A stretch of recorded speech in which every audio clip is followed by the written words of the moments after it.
सभी का स्वागत है। आइए देखते हैं। सवाल है कि तीन संख्या इस प्रकार है कि पहली संख्या तीसरी संख्या से 30% अधिक है। 30% तो क्या लिख सकते हैं? 3/10। ठीक है, यहाँ लिख लीजिए पहली, दूसरी एंड तीसरी। फिर दूसरी संख्या तीसरी संख्या से 40% कम है। 40% को क्या लिख सकते हैं?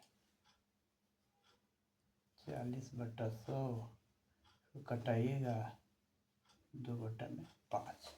ठीक, अब देखिए इस प्रकार है कि पहली जो संख्या है तीसरी संख्या से 30% अधिक है। तो तीसरी संख्या मान लीजिए कितना है? तीसरी संख्या 10 है, तो क्या कहा था? तीसरी संख्या से 30% अधिक है। 30% कितना हो गया? 30% अधिक हुआ मतलब 3 अधिक है, तो ये हो गया 13। उसी प्रकार है कि दूसरी संख्या तीसरी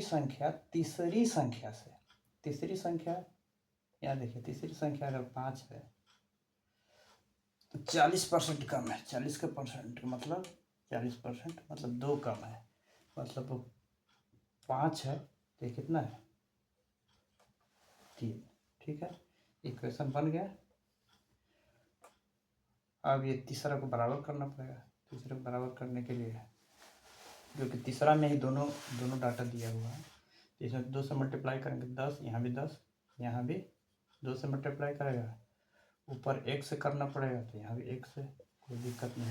ठीक है, अब कितना आ जाएगा? फर्स्ट का 13, दूसरे का 6, तीसरे का 10।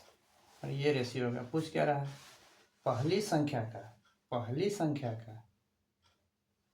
पहली और दूसरी संख्या के योग से, पहली संख्या क्या हो गया? 13, पहली और दूसरी संख्या का योग का अनुपात, पहली और दूसरी संख्या के योग का अनुपात।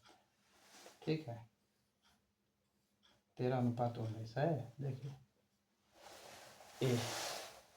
ठीक है, सब्सक्राइब करते रहिए, थोड़ा प्रमोट करिए।